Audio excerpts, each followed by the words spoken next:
The sound came first, a sharp splash that broke the jazz and laughter like glass. Ice water cascaded down Maya's uniform, tracing the curve of her neck and soaking into the white fabric until it clung to her skin. Gasps rippled through the restaurant, but no one moved. No one spoke. Only the soft hiss of water dripping from the edge of her tray broke the silence. And then, the voice, cold, sharp, laced with entitlement. "Maybe this will remind you of your place." The woman who said it smiled, not the kind of smile that comes from joy, but the kind that comes from power. Veronica, tall, elegant, wealthy, and merciless, looked down at the young black waitress as if she were dirt beneath her heels. Maya stood still. Her body trembled, but her eyes didn't lower. Her pride and pain fought in the same breath. She wanted to cry, but something inside her refused. Her fingers tightened around the wet tray. For a moment, the entire world seemed to watch her, the waiters frozen mid-step, the diners staring, pretending not to care. Somewhere in the corner, a man put down his glass. His navy suit shimmered faintly under the golden chandelier. His gaze didn't move from Maya's face. His expression wasn't shock, it was heartbreak. That man was Marcus, Veronica's husband. The same man who had built this restaurant from nothing. The same man who knew the woman being humiliated was not a stranger. She was the woman who helped him build it. His wife. Maya tried to breathe. Her blouse clung to her skin, cold and humiliating. She reached for a napkin, but before she could wipe herself, Veronica tossed one across the table like a bone thrown to a dog. "Clean it up," she hissed, laughing softly to her friends. One of them muttered, "Veronica, stop," but the tone was weak, the kind that hides behind privilege. Veronica leaned back in her chair, crossing her legs, waiting for Maya to bend. But Maya didn't. She slowly straightened her back. Her voice came low, steady, and quiet enough to make people lean closer. "You should never test what you don't understand," she said. Her eyes didn't flinch. Veronica blinked, surprised. There was something in that tone, something too calm, too sure. It wasn't fear. It was power without noise. Across the room, Marcus's chest tightened. His jaw flexed. He could feel the blood pounding in his ears. He wanted to stand, to shout, to end it right there, but he stayed still. He wanted to see how far Veronica would go. How far the mask of the woman he thought he knew would slip. Veronica's laughter echoed, brittle and cruel. "Oh, honey," she said, "don't act like you're someone important. You serve me. You carry plates. You earn tips. That's your place. Don't make the mistake of thinking otherwise." A soft whisper spread through the restaurant. Some people turned away, others stared, pretending to be shocked but secretly entertained. That's how cruelty often survives, not through the cruel, but through the silent. Maya's throat burned, but she didn't move. She looked at Veronica for one long second, the kind of look that makes a person see themselves. Then, she placed the tray down gently on the table, water dripping onto the white cloth. "My place," she said, voice shaking now but still calm, "is not something you decide."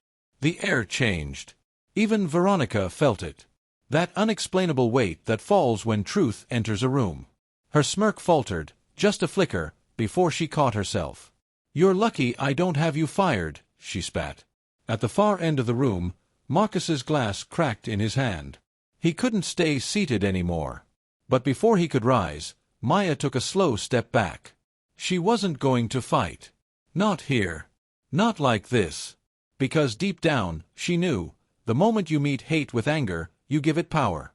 So instead, she gave it silence. She walked away, her wet shoes leaving faint prints on the marble floor. The pianist in the corner hesitated, unsure whether to keep playing. The jazz faded out completely, leaving the room heavy with guilt and whispers.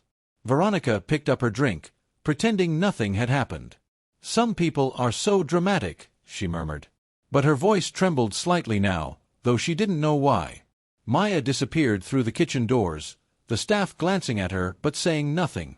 One of the younger waitresses tried to follow, but Maya raised her hand. "It's fine," she said quietly, though it wasn't. She leaned against the wall in the back, breathing slowly. Her reflection in the steel refrigerator stared back, soaked hair, trembling hands, a stain of ice water across her chest. Yet, Behind that reflection, something stronger looked back.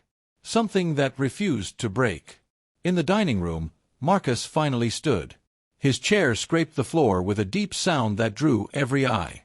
He adjusted his cufflinks, his expression unreadable. He didn't speak, not yet. He just watched Veronica. Watched her smile, watched her pretend nothing happened. And in that moment, the man who had once loved her saw something he couldn't unsee, the ugliness behind the charm, the arrogance behind the laughter. Veronica noticed him staring. "Marcus," she called lightly, "what's wrong? You look like you've seen a ghost." He didn't answer. He just picked up his coat and left $100 bill on the table. As he turned to walk toward the kitchen, the guests whispered even louder. Behind the door, Maya wiped her face, trying to catch her breath. She didn't see Marcus step in. Didn't see the pain in his eyes when he looked at her. He didn't say anything, not yet.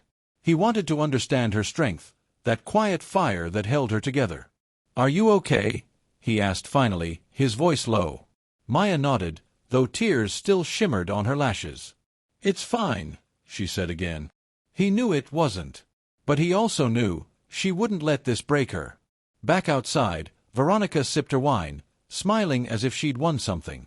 But the truth was already shifting around her. The waiters whispered. The guests stared. Somewhere, deep inside, she felt that chill that comes before a storm. The night stretched on, but nothing was the same. Marcus's silence burned hotter than any words. Maya's dignity lingered in the air like perfume, invisible but impossible to ignore. And as the chandelier light flickered across Veronica's diamond bracelet, one thought whispered through every heart in the room. The world had just changed, and none of them even realized it yet. Because sometimes, justice doesn't announce itself with noise. It starts with a single act of cruelty, and the quiet dignity of someone who refuses to bow. And when that dignity is witnessed by the right eyes, it becomes the spark that burns down the whole illusion of power. The story paused there, hanging between humiliation and revelation. The calm before the truth steps into the light. The restaurant was no longer quiet. Whispers buzzed through the air like nervous electricity. Forks clinked against plates, glasses trembled in hesitant hands, and yet all eyes, every single one, kept finding their way back to the same table. Veronica sat there, tall and smug, a smile painted across her face like victory. She leaned back in her chair, her diamonds catching the light, pretending she hadn't just poured ice water on another human being. But her tone gave her away. "These people think they belong here," she said, tilting her head toward her friends, her voice loud enough for Maya to hear across the room.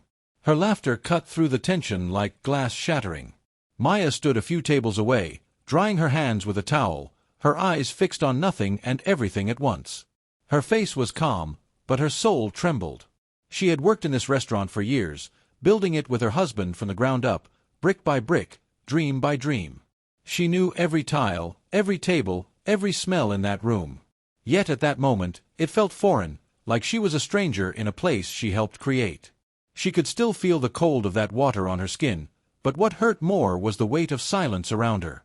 People saw what happened. They just chose not to care. At the corner table, Marcus sat still, his jaw locked, his knuckles pale against the mahogany table. He hadn't spoken yet. He watched Veronica, the woman he once believed embodied grace, mock a stranger with venom in her voice. But she wasn't mocking a stranger. She was mocking his wife.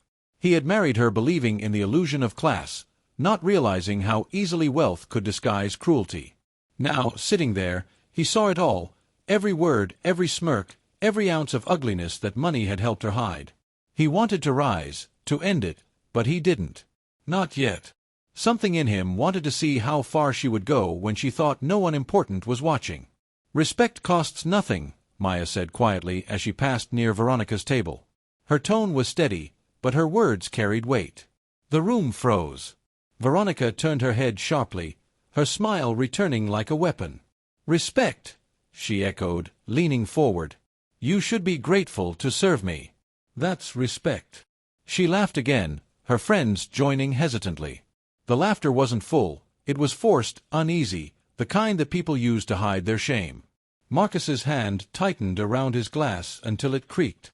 He closed his eyes for a moment, trying to contain himself. He had built his fortune on patience, on knowing when to act and when to wait. But this was testing him like nothing else. How did you watch someone you once loved humiliate the woman who made you who you are? How did you stand still when every instinct screamed to protect her? The restaurant manager, a nervous man in his 50s, rushed to Maya's side. "Let it go," he whispered, his voice low and hurried. "She's a guest. You know how these people are. Please, Maya, don't make it worse." His words stabbed deeper than Veronica's insult. These people. The kind of phrase that kept wounds alive long after the moment passed. Maya looked at him, her expression unreadable. "And what am I supposed to do?" she asked softly. He couldn't answer. He just lowered his eyes, mumbling something about keeping the peace before retreating. Maya turned back to her work, wiping tables, refilling glasses, keeping her movements calm and controlled. But every step she took felt heavier. Every whispered laugh behind her back hit harder. Yet, in her silence, there was something powerful, something no insult could erase. Dignity. It lived in her shoulders, in her steady hands, in the way she refused to shrink. Veronica saw it too, and it bothered her. People like Veronica didn't understand quiet strength. They only respected fear. "See that?" Veronica said to her friend, gesturing toward Maya. "That attitude. That's what I mean. Give them an inch and they think they're queens." Her words sliced through the air, her voice dripping with bitterness. But one of her friends, an older woman with kind eyes, didn't laugh this time. She looked at Maya, then back at Veronica. "Maybe she just wants to be treated like a person," she said softly. Veronica rolled her eyes. "Oh, don't start that nonsense." At that moment, Marcus stood halfway from his seat, but stopped himself again. Not yet. He wanted the truth to expose itself fully.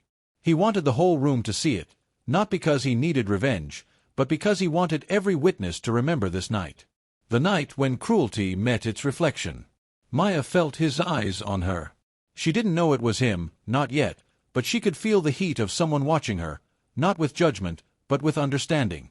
It gave her just enough strength to keep moving. She placed a glass of wine on another table, smiled faintly at an elderly couple who looked away in guilt, then turned back toward Veronica's section. Veronica caught her gaze again and smirked. "You really should smile more," she mocked. "It makes people like you seem less angry." That word, people like you, hung in the air like smoke. The diners pretended not to hear it, but the silence after it was deafening. Maya's lips pressed together. She took a deep breath, looked Veronica straight in the eye, and said, "Maybe people like you should learn what kindness feels like." Her voice didn't shake. Her words landed with the weight of truth. A pause. Then laughter again, thin, forced, empty. But beneath it, everyone could feel it, the shift, the tide turning, the uncomfortable awareness creeping into every corner of the room.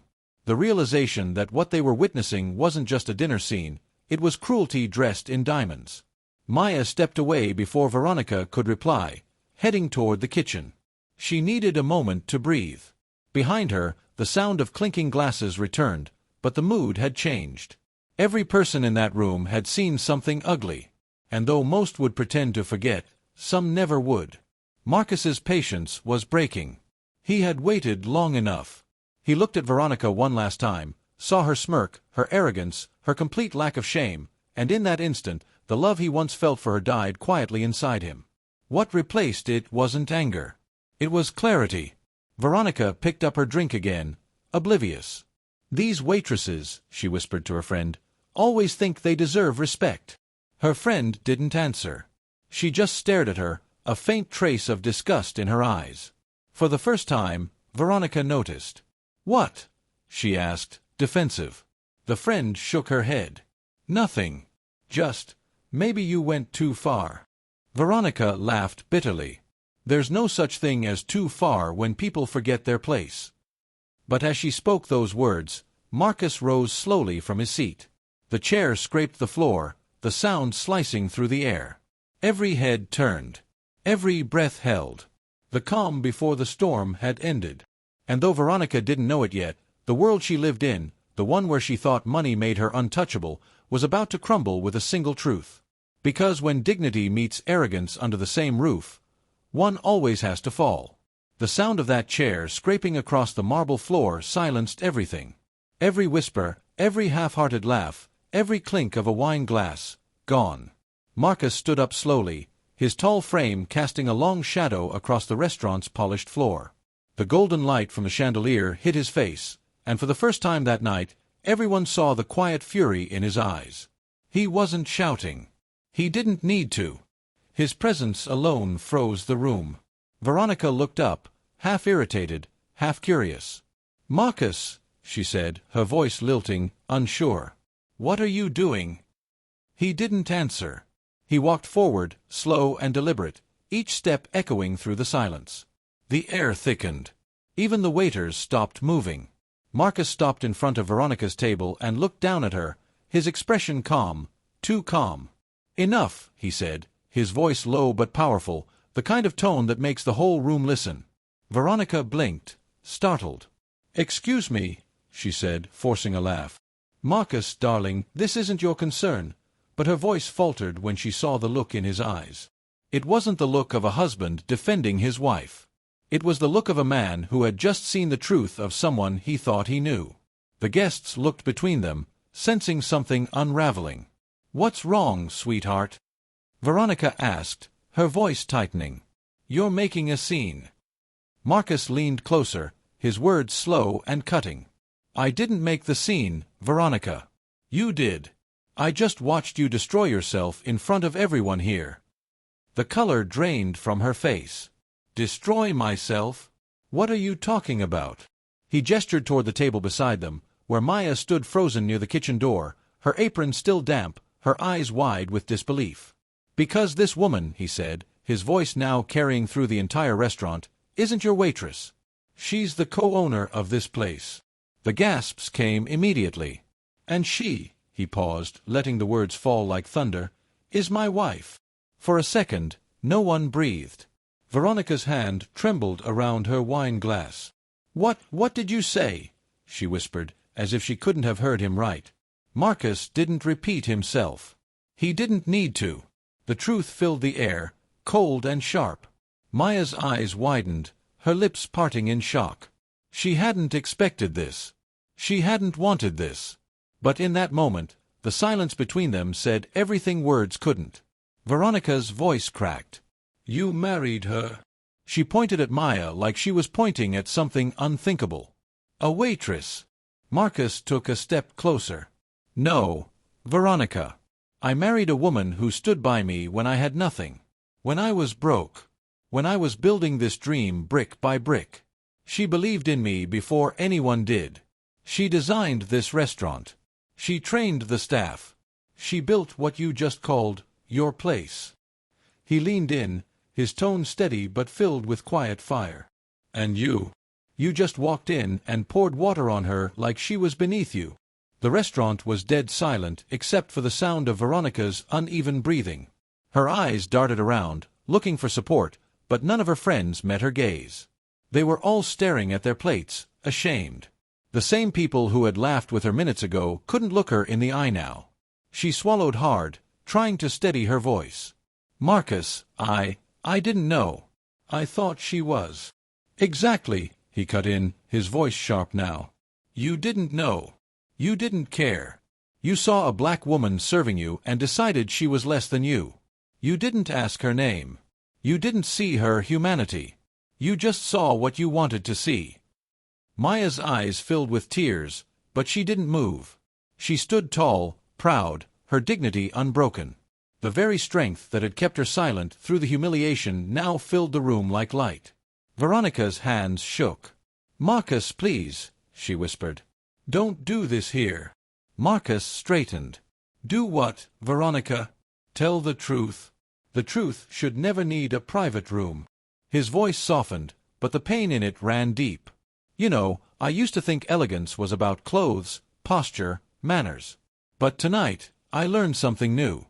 Elegance is about heart. It's about how you treat people when you think no one's watching. And you failed that test." A murmur spread through the diners. Phones appeared, discreetly recording, capturing the confrontation that would soon flood every corner of the internet. But Marcus didn't care. This wasn't for the cameras. This was justice, for Maya, and for every silent moment she'd endured. Veronica reached out, tears welling in her eyes now. "Marcus, please, I didn't mean." He stepped back, shaking his head. "You meant every word. You meant it when you laughed.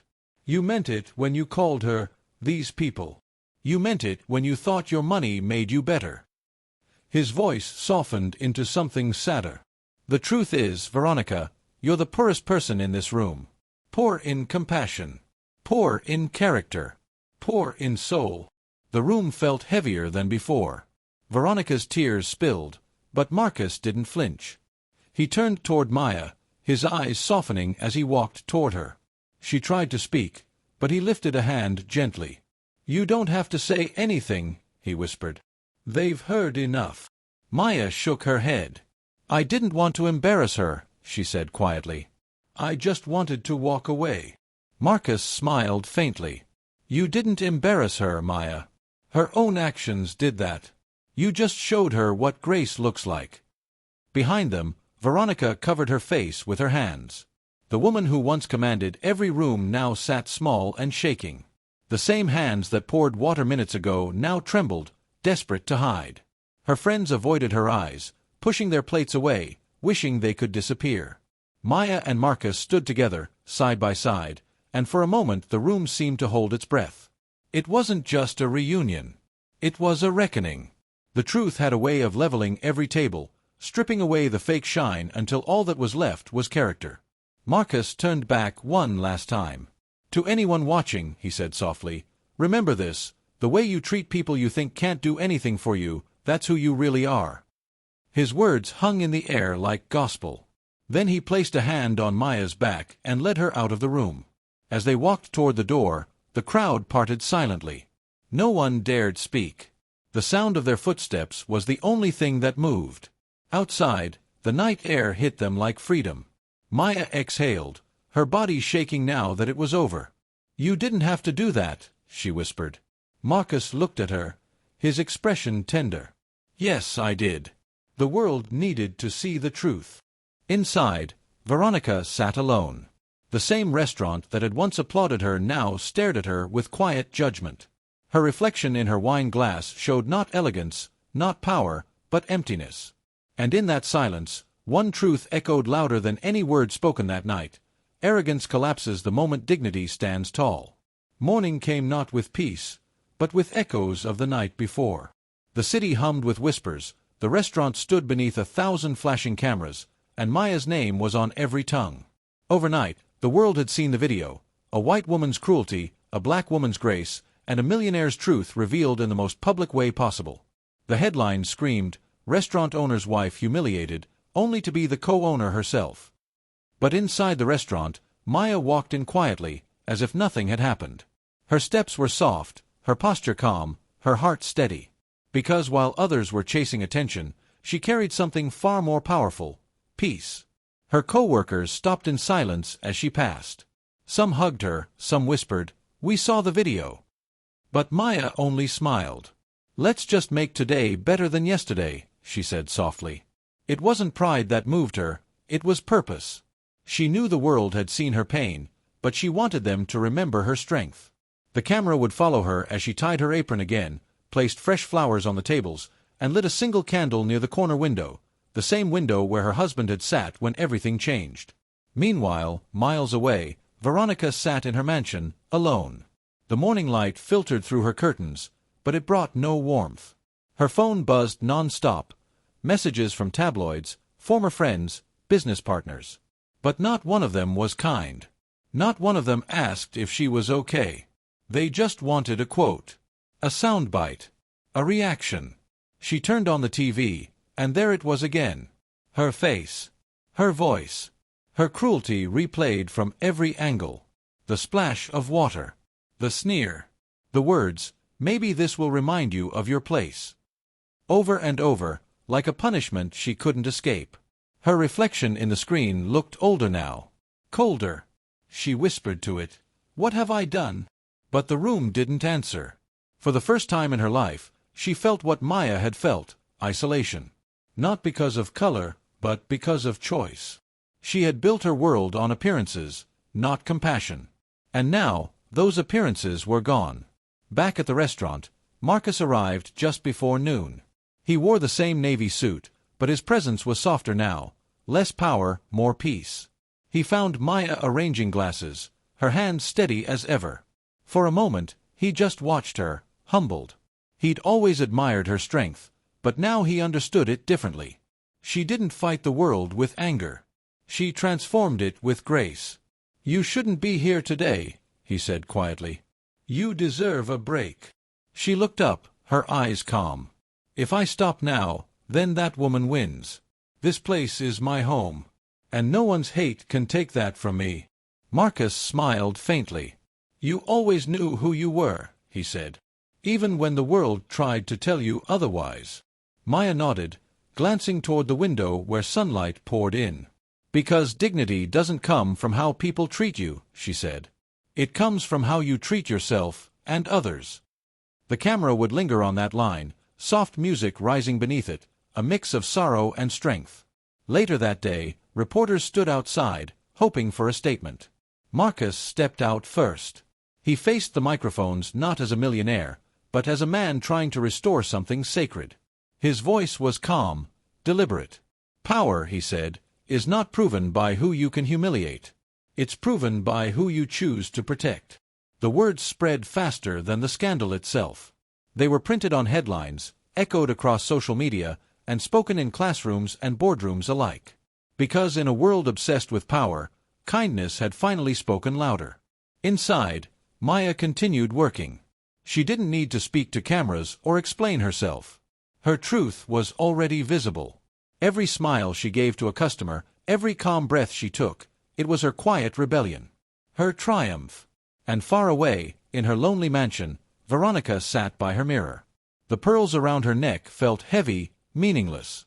She scrolled through photos, the laughter, the parties, the nights filled with noise, and realized none of it had ever made her happy. All she had needed was decency. All she had to do was be kind. Tears rolled down her cheeks as she whispered, "I was wrong." But apologies don't rewind time. They only remind us what it costs to lose humanity. The final scene returns to Maya, standing by that restaurant window at sunset. The city glows outside, golden, forgiving. Her reflection merges with the light as the narrator's voice takes over. Dignity doesn't need to shout. It doesn't beg to be seen. It endures quietly, through humiliation, through pain, through injustice, until the world finally looks. And when it does, it shines brighter than gold. The music swells. The camera pans out, leaving Maya silhouetted against the fading sun. Her eyes are calm, her heart unbroken, her presence a symbol of everything money can't buy. Because in the end, true worth isn't written on a price tag or painted on a skin tone. It lives in the soul that refuses to break, the soul that still chooses kindness, even when the world chooses cruelty. And that's how the story ends, not with revenge, not with rage, but with redemption. A simple truth that outlasts every headline and every whisper, the quiet strength of a soul that knows its own worth.